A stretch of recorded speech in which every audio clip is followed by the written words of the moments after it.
константна грижа за здравието на срцето преку здрави навики и избегнување на ризик факторите, порачуваат од Кардиолошки центар Охрид по повод Светскиот ден на срцето.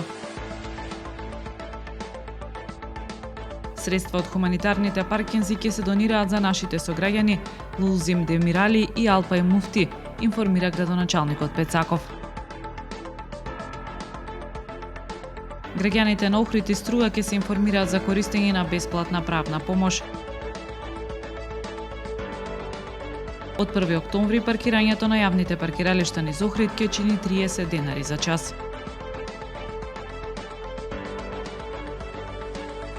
Времето утре сончево со мала облачност и температура до 24 степени. Следевте 1 минута вести на Охрид Нјуз.